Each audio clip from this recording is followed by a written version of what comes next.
교재는 392페이지 P시고요. 그다음에 같이 한번 보시면은요.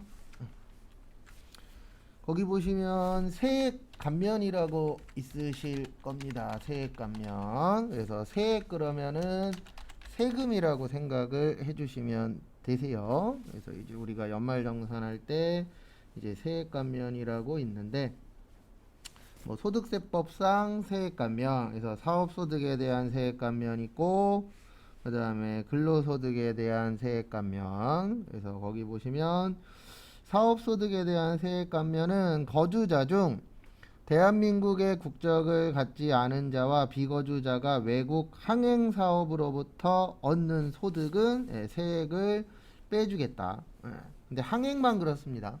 배 타는 거 있으시죠? 그 다음에 근로소득에 대한 세액감면. 그래서 우리가 이제 외국에 파견 나가실 수 있잖아요. 그 파견 나갔었을 경우에 이제 거기 보시면은 우리나라에 파견된 외국인이 그 쌍방 또는 일방 당사국의 정부로부터 받는 급여. 그러니까 뭐 일명 저거 있죠. 뭐지? 주한미군.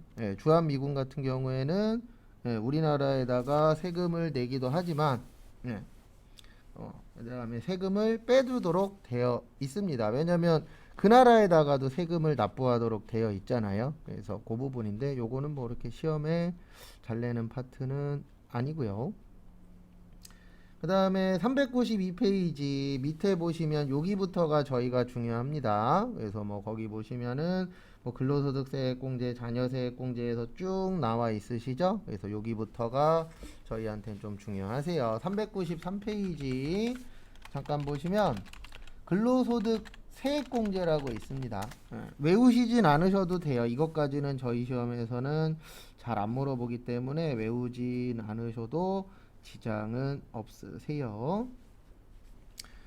그래서 근로소득 세액공제 보시면 세액공제 그러면 세금을 차감해 주겠다. 그래서 그 연말정산 하실 때 세금 덜 내고 싶으시면은 요 세액공제를 준비를 잘 하셔야 돼요. 근로소득 세액공제 말고. 근로소득 세액공제는 어차피 정해져 있는데 거기 보시면은 박스에 보시면 산출세액이라고 있으세요. 네, 산출세액. 그래서 요 산출세액이 어떻게 계산이 되는 거냐면은요, 요렇게 계산이 되는 거예요.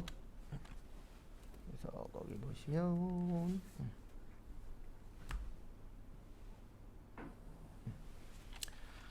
소득이라는 게 있습니다. 그래서 우리가 뭐 월급 얼마 받았다, 그거를 뭐라 그러냐면 소득이라고 표현하세요. 소득이고, 그 다음에 거기에서 이제 소득공제라는 걸 뺍니다. 그러면 소득 금액이 되세요. 소득공제가 아니고 필요경비. 그 다음에 여기에서 소득공제를 빼면 요게 과세표준이 됩니다. 그리고 요 과세표준에다가 세율을 곱하시면은 요게 이제 산출세액이라고 하세요. 그래서 말 그대로 산출된 세금을 이제 산출세액이라고 하는데 130만 원보다 작으면 산출세액의 55%를 빼줘요. 그래서 그 근로소득자 같은 경우에는 근로소득이 있으시면 두 번을 빼줘요. 그래서 근로소득공제라는 걸 빼주고 그 다음에 근로소득 세액공제 이렇게 이제 두 번을 빼줍니다. 근데 왜 두 번을 빼주냐면은 아시는 분은 아실 건데 우리 근로소득자를 다른 말로 뭐라고 하냐면은요 유리지갑이라 그래요. 그래서 왜 유리지갑이라고 하냐면은 회사에서 비용 처리 받아야 되잖아요. 회사 입장에서는. 그래서 회사에서 그 직원들 관련돼서는 세금 신고를 100% 다 합니다. 웬만하면. 그러다 보니까 이제 이 사람이 얼마 벌었는지 이런 것들이 다 노출이 돼요. 근로소득자 같은 경우에. 그래서 유리처럼 안에를 다 국가에서 볼 수 있다. 그래서 무슨 지갑이라고 하세요?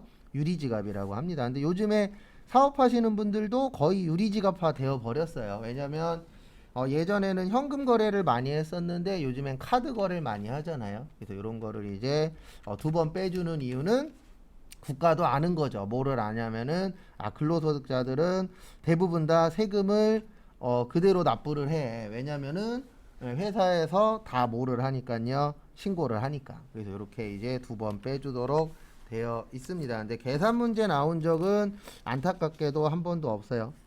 왜냐면 저희 시험에서는 프로그램이 다 해주는 개념이기 때문에 아직까지 나온 적은 없다라는 거 참고해 주시고요.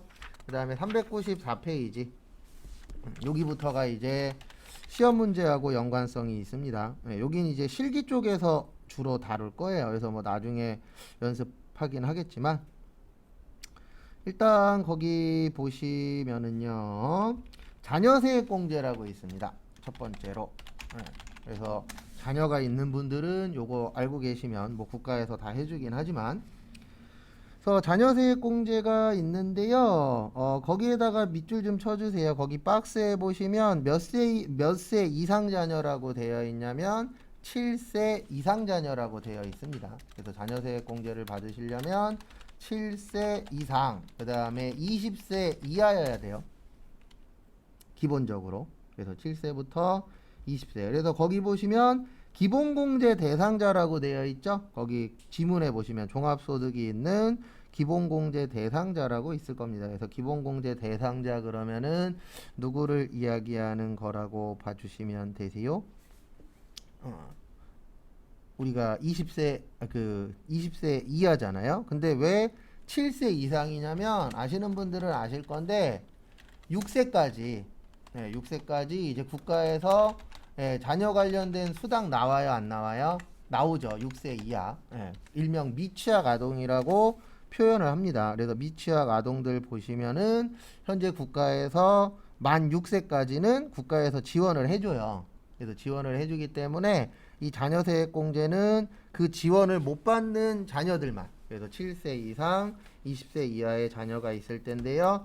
한 명이면 15만원 1년에 연말정산 할 때 빼준다는 얘기입니다. 뭐 15만원씩 준다가 아니고. 그래서 연말정산 할 때 한 명일 경우에는 이제 15만원을 빼주고요. 그 다음에 두 명이면은 얼마 빼주세요? 30만원. 그 다음에 3명 이상이면은 자녀수 마이너스 2명인데 이렇게 계산하는 거예요. 만약에 4명이잖아요. 그러면 연 30만원 더하기 4명 빼기 2명. 왜냐면 2명까지는 15만원이거든요. 그 다음에 곱하기 30만원에서 얼마가 되는 거냐면 90만원 빼주는 겁니다. 그래서 2명까지는 15만원이고요. 그 다음에 2명이 넘어가면은 그때부터는 1인당 30만원씩 차감해 주도록 되어 있으세요. 그래서 요거를 이제 자녀세액공제 중에 일반 공제고요. 그 다음에 거기 밑에 보시면 추가공제라고 있는데 요게 뭐냐면 출산 및 입양 관련된 겁니다. 근데 외우실 필요는 없어요. 프로그램에 다 있어요. 그래서 첫째 태어나면은 30만원. 그 다음에 둘째는 얼마라고 되어 계세요? 거기 보시면 50. 그 다음에 셋째 이상은 연 70인데 요거는 딱 한 번만 되겠죠. 계속 되는 게 아니라. 근데 왜 한 번만 되냐면은 우리가 출산하고 입양이라는 건 일반적으로 한 아이당 한 명밖에 한 번밖에 없잖아요. 그래서 이렇게 이제 처리가 되는데 우리한테 일단 중요한 거는 요거세요. 몇 세 이상이요? 7세 이상. 그 다음에 20세 이하의 자녀만 가능하다. 그래서 그거 좀 봐두세요. 그래서 나중에 할 거고. 그 다음에 395페이지 보시면 연금계좌세액공제라고 있습니다. 그래서 우리가 노후에 이제 살아가기 위해서 필요한 것 중에 하나가 연금이에요. 그래서 국가에서 이 연금을 들도록 이제 유도를 하는 겁니다. 근데 무슨 유도를 하냐면, 그 연말정산할 때 세금에서 연금 같은 경우에는 일부 빼주겠다 이렇게 되어 있어요. 그래서 국가에서 이제 연금을 들라고 유도를 하는 거죠. 근데 그 이유는 딴 게 아니고 우리나라가 부자면 아니면 우리나라가 복지국가면은 국가에서 많이 해주시면 되는데 그게 안 되잖아요 현재. 그래서 참고하시고.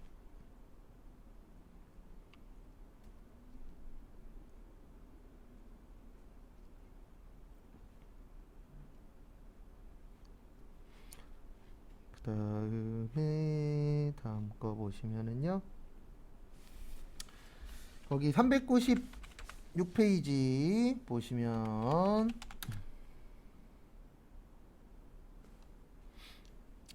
196페이지 보시면은 특별세액공제라고 있습니다. 그래서 거기 처음에 보시면 표준세액공제라고 있으세요. 요거는 뭐냐면 그 우리가 연말정산할 때 서류 갖고 오라고 하거든요. 왜냐면 연말정산 하려면은 이 사람이 어디에 못 썼는지 이런 걸 이제 알아야 되는데 꼭 보면 이런 분들이 있어요. 어떤 분들이 있냐면 서류 갖고 오라 그러면 서류 낼 게 없대요. 그래서 주민등록 등본만 하나 이렇게 딸랑 내시는 분들이 종종 있으십니다. 그분들이 잘못된 건 아니에요. 왜냐면 연말정산이라는 게 돈을 써야 되는데 돈 안 쓰시는 분들도 실제 있어요, 없어요? 있습니다. 적게 쓰시는 분들도 있으시고 그러다 보니까 이제 뭐 갖고 오라 그러면 본인은 없대 이런 분들이 있으세요.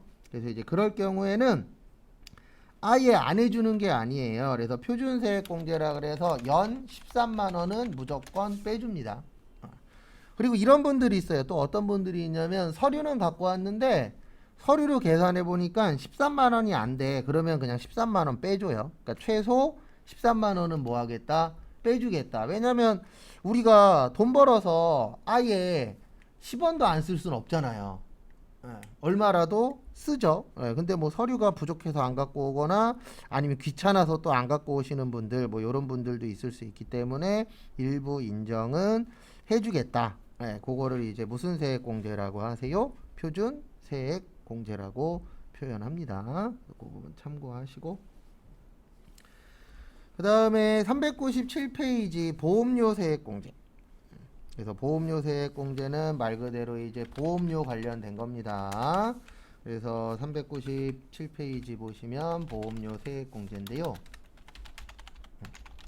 제가 뭐 이거는 나중에 아니라 시험 끝나면 외울 거예요. 그래서 뭐 외우실 거냐면 제가 나이, 소득 이렇게 쓸 거예요. 그래서 나이 그러면 20세 이하, 60세 이상, 그 다음에 나이 상관없는 분들이 배우자, 장애인, 기초생활, 수급자분들은 나이하고 상관이 없다라고 되어 계세요. 그 다음에 소득 그러면 소득금액 100만원 이하, 그 다음에 이자 배당, 그 다음에 총급여 500만원 이하, 근로소득 금액 150만원 이하, 이자 배당 2천만원 이하, 그 다음에 기타 소득 금액 300만원 이하. 그러니까 이게 무슨 뜻이냐면 돈 버시면 따로 신고해야 돼요. 뭐 벌면은요? 돈 벌면은 신고를 따로 하도록 되어 있습니다. 그래서 보험료 세액공제 같은 경우에는 이거를 다 따져야 돼요.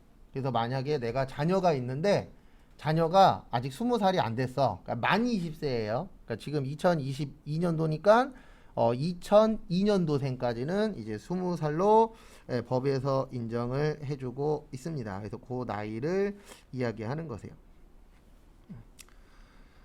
그 다음에 보실 게 그래서 나이도 봐야 되고 소득도 봐야 됩니다. 그래서 결론은 뭐냐면 나이 넘으면은 보험료 공제 안 되고요. 소득 넘어도 보험료 공제는 안 됩니다. 그 다음에 이 보험료 공제 같은 경우에는 이것만 가능해요. 보장성 보험. 그래서 우리가 일반적으로 보험 그러면 크게 이제 두 가지로 나누어지세요. 몇 가지로 나누어진다고요? 두 가지. 그래서 그게 이제 뭘로 나누어지냐면 보장성 보험이 있고요. 저축성 보험이 있어요. 그래서 우리가 일반적으로 거래하는 그 보험들은 대부분 다 무슨 성이에요? 보장성이에요. 그래서 뭐 우리가 아팠을 때 아니면 뭐 다쳤을 때 수술 받았을 때 이럴 때 혜택 받는 보험은 보장성 보험이라고 하고요. 그 다음에 저축성 보험은 뭐 연금 같은 것들, 우리 연금 보험 같은 것들이 있어요, 없어요? 있죠. 그래서 그런 것들이 이제 무슨 성 보험이 되는 것이요? 저축성 보험이 됩니다. 그래서 저축성 보험은 안 돼요. 왜냐면 우리 보험이라는 게 일반적으로 저축 목적이 아니잖아요. 무슨 목적이에요? 보장 목적이죠. 내가 아프거나 수술 받거나 뭐 이랬을 경우에 이제 보장받는 게 주목적으로 되어 있기 때문에 이제 보장성 보험이다라고 봐주시면 될 것 같고요. 그래서 이런 식으로 이제 구별하는 거 연습할 거예요. 그래서 구별해서 입력해도 되냐 안 되냐. 근데 참고로 100만 원까지밖에 안 돼요. 보험료로 인정받을 수 있는 거 세법에서. 근데 우리 대부분 집에서 보험 들 때 100만 원 넘잖아요. 1년에. 그러니까 1년에 10만 원 넘는 금액은 인정을 안 해줍니다. 그래서 그런 것들이 이제 연습하실 거예요. 그래서 나중에 요런 거 외우셔야 돼요. 나이 되냐 안 되냐, 소득 안 되냐, 그다음에 뭐 나이는 뭘 이야기하냐, 소득은 뭘 이야기하냐. 요거는 이제 그 시험 끝나고 나서 암기를 좀 하도록 하겠습니다. 그 다음에 398페이지 의료비 세액공제. 그래서 의료비 세액공제는 이렇게 되어 있어요. 나이도 상관없고 소득도 상관없다라고 되어 있습니다. 그래서 어떻게 보면 가장 프리한 것 중에 하나예요. 그래서 이런 얘기 들어보신 분들 있으실 거예요. 병원비는 뭘로 결제해라? 카드로 결제해라.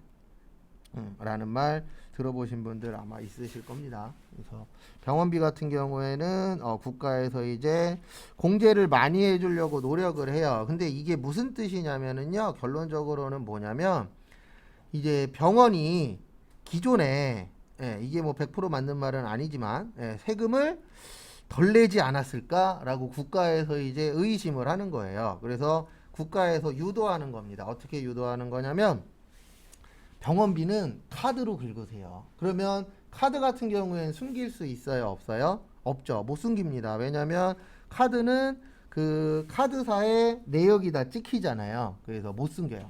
그래서 이제 그 병원비 같은 경우에는 카드로 긁게끔 국가에서는 유도하는 겁니다. 그래서 특히 뭐 그쪽은 좀 심하다라고 하잖아요. 성형수술 같은 경우에는 이런 병원들이 많대요. 저 아직 성형수술 받아본 적은 없지만 어떤 병원들이 많냐면 성형수술 받을 때 현금으로 하면 깎아주겠다. 이런 것들이 실제 많다라고 합니다. 근데 그게 왜 현금으로 하면 깎아주냐면은 별거 없어요. 현금으로 하면 뭐를 덜 낼 수 있죠? 세금을 덜 낼 수 있죠. 그래서 우리 동대문 가도 뭐 요즘에 이제 코로나 때문에 갈 일이 많지는 않지만 동대문 같은 데 가도 똑같아요. 그런데 가보시면은 현금 주면 깎아줄게 이런 것들이 있어요 없어요? 있죠. 그거는 다 결론적으로 뭐예요? 세금 덜 내려고 장난하는 거예요. 왜냐면 현금으로 안 팔면은 뭐를 많이 내야 되니까요. 세금을 많이 내야 되니까. 그래서 그런 거 참고해 주시고요.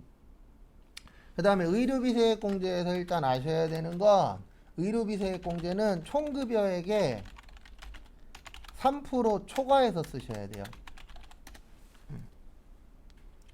그래서 이게 무슨 뜻이냐면 내가 만약에 총급여가 3천만 원이에요. 그러면은 여기에 3% 하시면 90만 원 나와요. 그러니까 병원비를 쓰시려면 얼마 이상은 써야 돼요? 아이고 3%. 3% 넘게 쓰셔야 뭐 받을 수 있다? 인정받을 수 있다라고 되어 계세요. 그래서 거기 공제 대상 보시면 근로소득이 있는 거주자인데 일용근로자는 아닙니다. 그래서 기본공제 대상자 나이 및 소득에 제한이 없어요. 그 다음에 거기 밑에 보시면 공제 대상 의료비, 그래서 우리가 일반적으로 가는 병원비, 그 다음에 뭐 장애인분들 관련된 거, 그 다음에 거기 세 번째에다 별표 3개 치세요. 이거 시험 문제 잘 나옵니다. 시력 보정용 안경 및 콘택트 렌즈. 요거는 연 1인당 연 50만 원까지 돼요.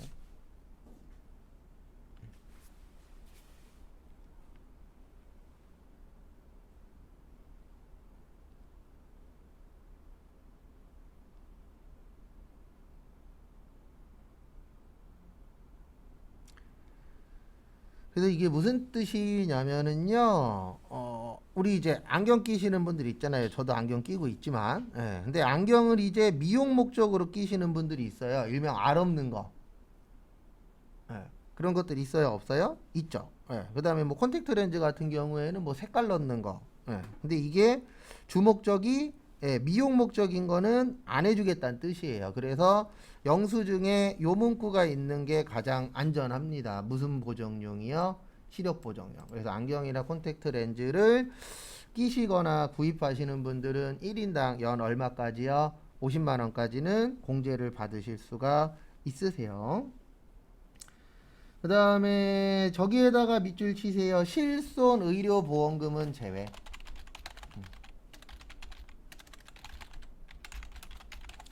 이게 무슨 뜻이냐면 우리 실손의료보험 대부분 많이 가입되어 계실 겁니다. 왜냐하면 한때 이제 국민보험이라고 이야기할 정도로 많이 가입을 했었잖아요.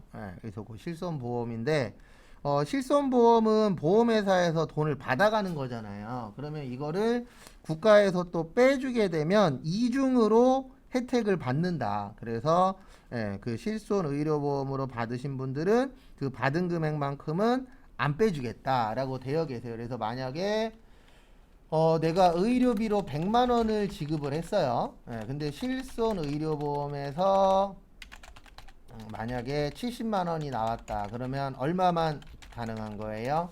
30만 원만. 그래서 실손의료보험은 차감하도록 되어 있습니다. 그 다음에 실손의료보험 밑에 보시면 산후조리원 있어요. 산후조리원. 그래서 산후조리원은 생긴 지 그렇게 오래 안 됐습니다. 요게 지금 2년째인가 밖에 안 됐어요. 예전에는 없었어요. 산후조리원 자체가. 그래서 산후조리원인데 총급여액이 7천만 원 이하여야 돼요.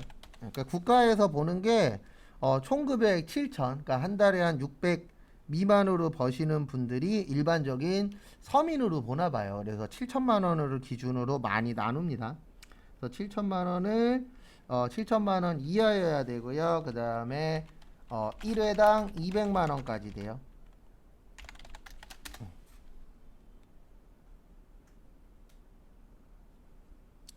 근데 이건 제 개인적인 생각인데 아마 이거 만드신 분이 결혼을 안 하셨던, 그러니까 출산을 안 하셨던 분이 만들었거나 아니면 출산을 안 하셨던 분이 어쨌든 개입되어 있지 않을까라는 생각을 합니다. 왜냐면 요즘 웬만한 산후조리원 가도 다 얼마 넘어요? 200 넘죠. 그러니까 후질구레한 데 가도 200 넘어요. 제가 알기로. 그리고 거의 저거하고 비슷합니다. 뭐하고 비슷하냐면은 저기 뭐냐 고시원처럼 문이 있느냐 없느냐, 창문이 있느냐 없느냐에 따라서도 가격이 어떻게 돼요? 달라지죠. 근데 뭐 그거야 뭐 안 낳으신 분이 하실 수도 있으니까. 그래서 요것 좀 봐두세요. 그래서 나중에 이런 부분들 암기를 좀 해주셔야 됩니다. 네, 구별하는 연습은 시험 본 이후에 볼 거예요. 그 다음에 400페이지 교육비.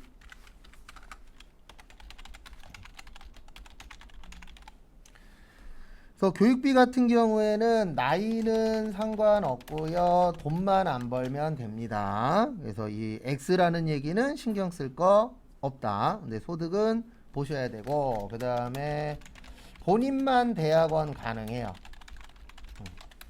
그러니까 요즘 대학원 많이 다니잖아요. 그래서 본인은 대학원이 되는데 자녀분이 대학원 다닐 수도 있어요, 없어요? 있죠. 그거는 지원해 주셔도 교육비 공제로 100원도 못 받아요. 그러니까 법에서 보는 거는 이렇게 보는 겁니다. 어떻게 보냐면 대학원은 누구 돈으로 다녀라? 본인 돈으로 다녀라. 어디까지는 인정을 해주겠다?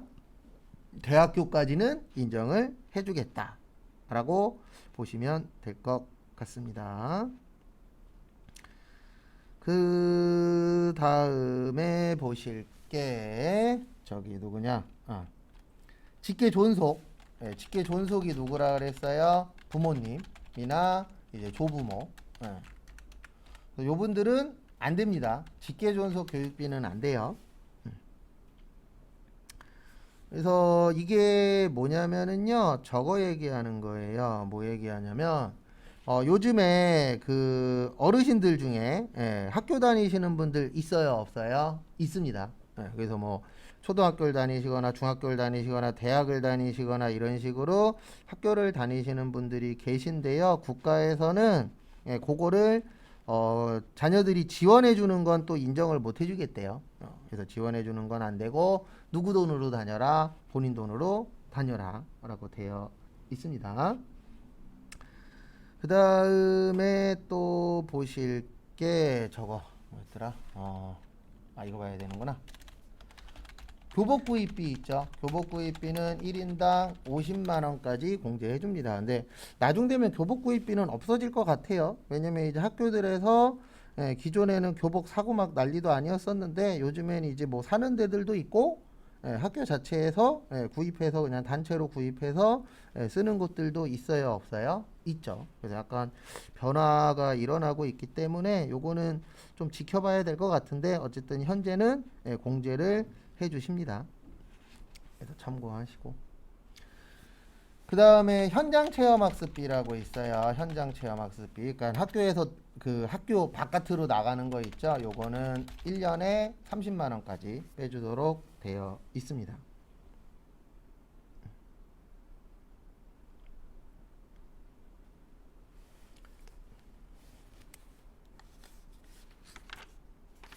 그 다음에 이제 하나씩 보면서 설명드리도록 하겠습니다. 그래서 거기 지문 보시면은요. 400페이지 위에 보시면 교육비 세액공제. 그래서 근로소득자가 다음에 교육비를 지급한 경우 그 금액의 몇 프로요? 15%. 그리고 그 금액을 다 해주는 건 아닙니다. 일정 비율에 맞춰서 해주도록 되어 있어요. 그래서 거기 밑에 보시면 일반 교육비 세액공제. 그래서 근로소득자가 기본공제 대상자인 본인, 배우자, 직계비속, 입양자, 위탁아동, 형제자매까지 되는데 누구는 안 된다고요? 부모님 건 안 됩니다. 그래서 부모님 건 안 된다라는 거 잘 봐두시고. 그 다음에 보실 게 일반 교육비 15%. 그래서 거기 밑에 보시면 뭐 대학원, 그 다음에 뭐 대학, 전문대학, 원격대학, 유치원, 초등학교 거기 보시면 한도가 있는데 한도는 외우실 필요 없어요. 왜냐면 이거는 컴퓨터가 다 해줍니다. 그 다음에 학자금이나 장학금 이런 것들은 빼도록 되어 있으세요. 그래서 그건 참고하시고. 그 다음에 교육비의 범위 보시면 수업료, 그 다음에 학교 급식비, 그 다음에 교과서대금, 교복구입비인데 교복구입비 좀 잘 봐두세요. 거기 보시면 1인당 연 얼마라고 되어 있어요? 50만 원이라고 되어 있죠? 그거 잘 좀 봐두시고. 그 다음에 401페이지.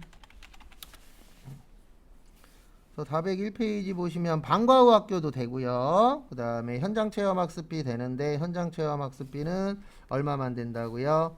30만 원. 그런 거 잘 좀 봐두시고.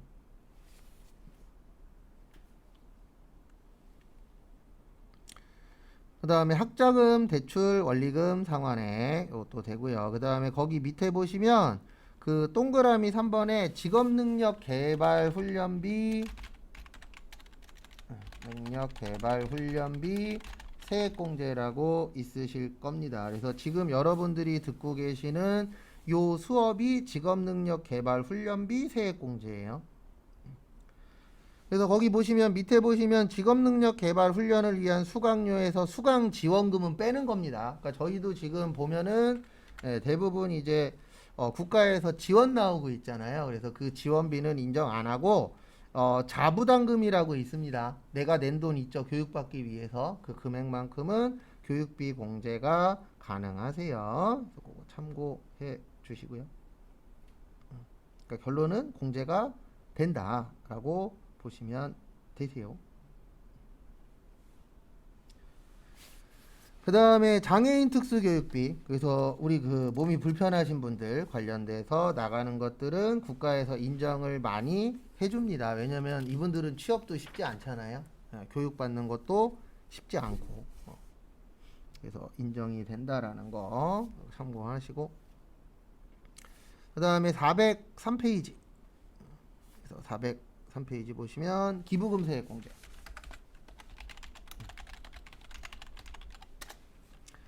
그래서 우리가 기부하는 경우 있어요, 없어요? 있죠. 그래서 기부를 하시게 되면은 세금을 빼주도록 되어 있는데요. 여기가 원래 시험이 제대로 나오면 엄청나게 어려운 파트예요. 근데 왜 어렵냐면은 종류가 되게 많거든요. 기부하는 데가 한 군데만 있는 게 아니잖아요. 엄청나게 많죠. 그래서 저희는 이렇게 외울 거예요. 이거 못 외우니까 이렇게 외울 거예요. 어떻게 외우냐면 국가에 도움이 되면 법정기부금, 그 다음에 종교단체 기부금, 그 다음에 종교단체 외. 요렇게 저희 시험은 3개가 많이 나오거든요. 그래서 국가에 도움이 되면은 법정 기부금, 그 다음에 종교단체는 이해하시잖아요. 뭐 교회라던가 절이라던가 이런 쪽에다가 헌금하거나 아니면은 뭐 기부하는 경우 있어요, 없어요? 있죠. 그거에 대해서 뭐를 띠겠다? 세금을, 아니 그 기부금 공제로 인정을 해주겠다. 그거 참고하시고, 그 다음에 뒤쪽에 있는데 미리 설명을 드릴게요. 어차피 이거랑 관련성이 있는 거니까. 뭐가 있냐면 정치자금 기부금이라고 있어요. 그래서 혹시 좋아하시는 정치인 계시면 요거 해주세요. 정치자금 기부금이라고. 요거 기부하시면은요 10만원까지는 공제를 다 받으실 수 있어요. 그래서 우리 연말정산할 때 가장 세금 내는데 도움이 되는 게 이분이에요. 정치자금 기부금. 근데 정치자금 기부금 같은 경우에는 하나 알고 계셔야 되는 게, 요 정치자금 기부금은 본인만 가능합니다. 다른 사람이 낸 거는 안 되세요. 그래서 요게 좀 키포인트 아닌 키포인트.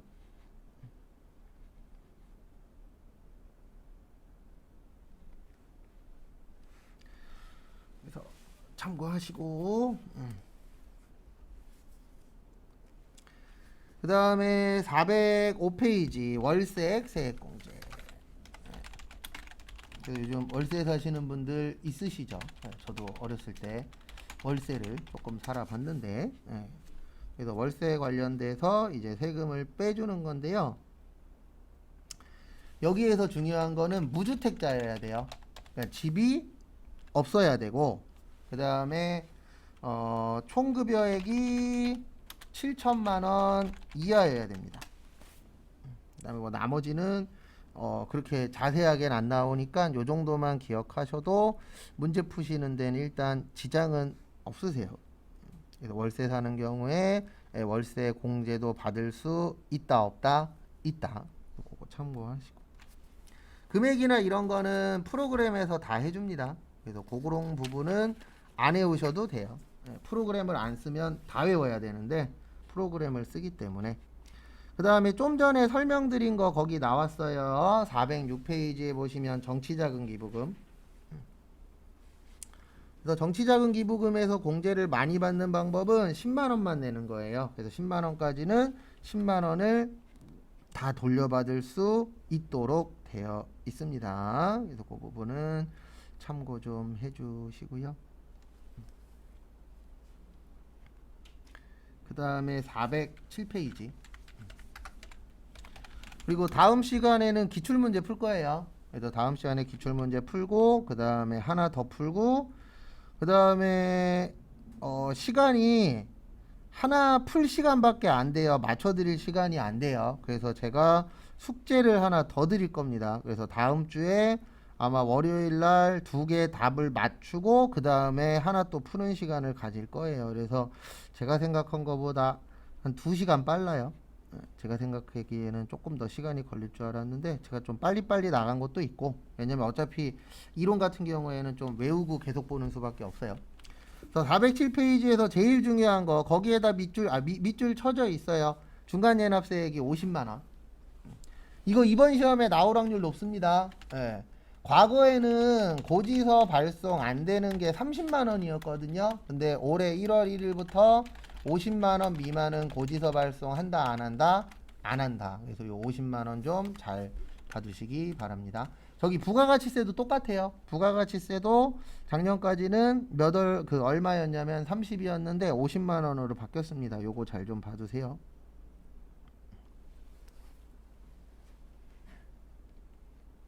그래서 물가가 올라서 그런지 요런 금액들은 계속 상승하는 분위기인 것 같아요. 분위기 자체가. 그 다음에 다음 것도 보시면은요, 거기 중간연합 의무자라고 있는데 뭐 요건 그렇게 크게 중요하지 않고 50만원 잘 기억하시고요. 그 다음에 저기 좀 봐주세요. 저기 408페이지. 요거는 시험 문제 이론에 나옵니다. 나오면. 요 50만 원도 나오면 어디에 나올 거예요? 이론 파트에 나오세요. 그래서 거기 중간연합 절차라고 있습니다. 네, 중간연합 절차.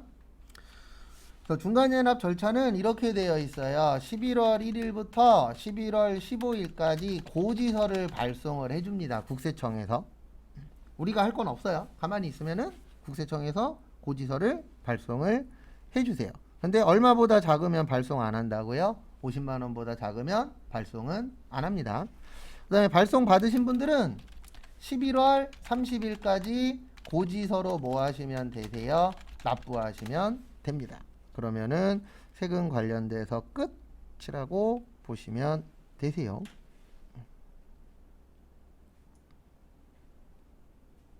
그래서 참고하시고.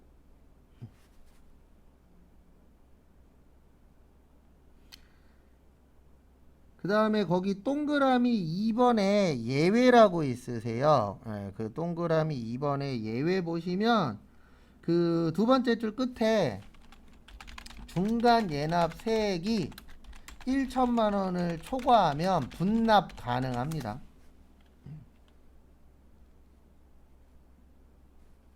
그래서 얼마가 넘으면 분할 납부하실 수 있는 거예요? 1천만 원. 왜냐면 1천만 원이라는 돈이면 작은 돈이 아니잖아요. 그래서 1천만 원보다 뭐 할 경우요? 클 경우에는 2개월 안에 분납을 하실 수 있어요. 2개월 안에 분납이 가능합니다. 근데 저것보다 중요한 거는 50만 원 잘 좀 봐두시고, 왜냐면 50만 원이 올해 바뀌었기 때문에 시험 문제에 나올 확률이 좀 있습니다. 그래서 그 50만 원 좀 잘 봐주세요.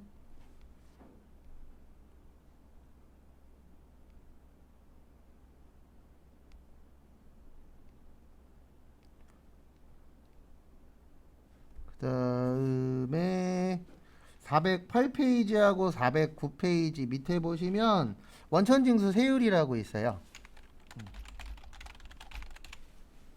거기에 있는 박스 다 못 외웁니다. 너무 많아서. 너무 많아서 그거를 다 외울 수는 없고요.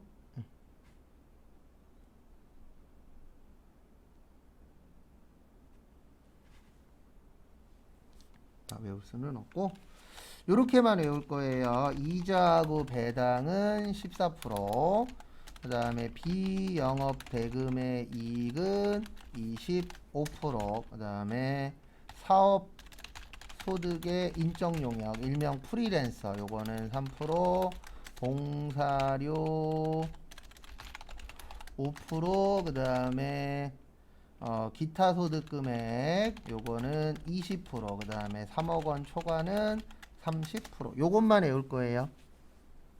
다 외우진 않고. 근데 왜 이것만 외울 거냐면 다른 것도 나오긴 하는데 지금까지 시험 문제 나온 거에 90% 이상이 요 안에 정답이 있었어요. 그래서 그 자주 나오는 거 위주로만 볼 겁니다. 그 다음에 409페이지 거기 아래쪽 보시면은요, 원천징수 세액의 납부라고 있습니다.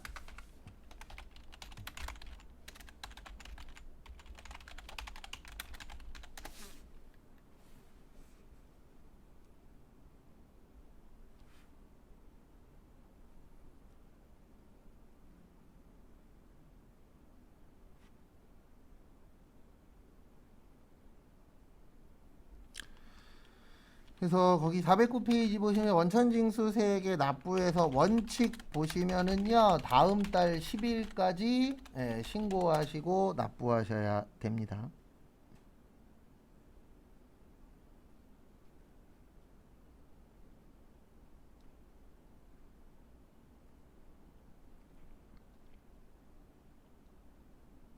그래서 참고하시고요.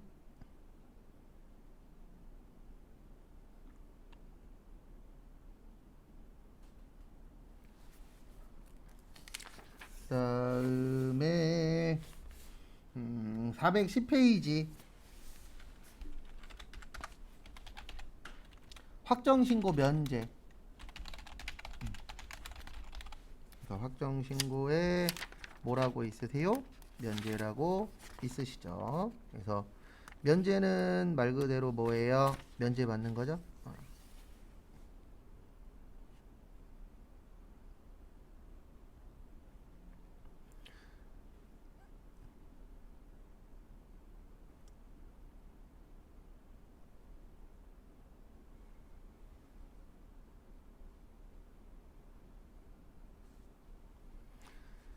그래서 보시면은요.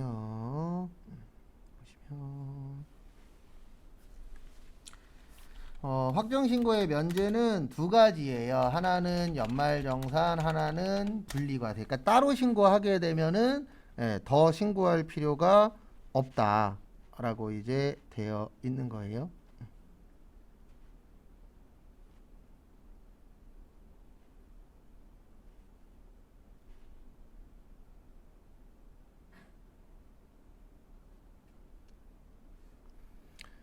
그래서 보시면은요.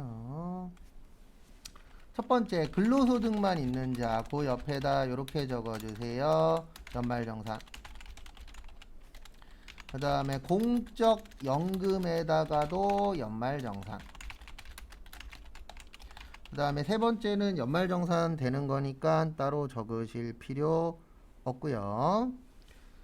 그 다음에 저기 어딨냐. 퇴직소득. 퇴직소득에다가는 분리과세. 그러니까 분리과세는 돈 받을 때 세금 띄고 받는 거예요. 그래서 퇴직소득 받으실 때에는 세금 띄고 받습니다.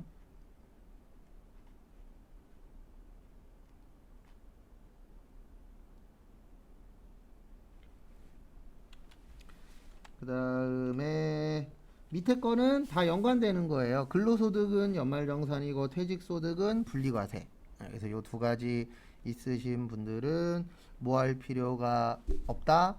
확정 신고할 필요가 없다. 왜요? 별도로 신고를 했으니까. 그 다음에 411페이지 이제 몇 개 남았냐? 두 개만 더 보면 되세요. 411페이지 거기 위에 보시면 거주자가 사망한 경우 돌아가셔도 세금은 내셔야 됩니다.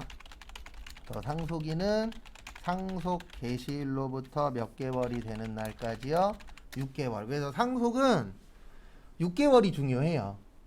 그래서 우리가 내가 상속 받으려고 봤더니 우리 부모님이 빚이 많아. 그럴 땐 상속 포기해야 되잖아요. 그 상속 포기도 내가 상속을 안 날로부터 6개월이에요. 그래서 몇 개월이 중요하세요? 6개월이 중요합니다. 그래서 그 부분 참고하시고요.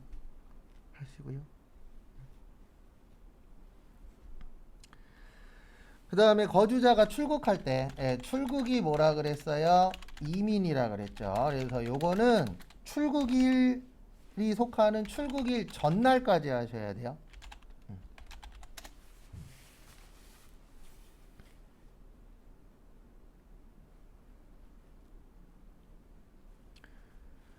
왜 출국일 전날까지 하셔야 되냐면은요, 우리 출국하잖아요. 그래서 이제 출국을 하는데 이민 가는 당일날 정신 없잖아요. 비행기 타야 되죠. 짐 들고 맞죠? 그래서 당일날 신고해라. 그러면 할 수 있다 없다? 없다. 그래서 전날까지 신고 및 납부를 마무리해라 라고 되어 있습니다. 왜냐면 우리 놀러 갈 때도 당일날 바쁘잖아요. 그래서 전날까지는 신고하고 납부해라 라고 되어 있으세요.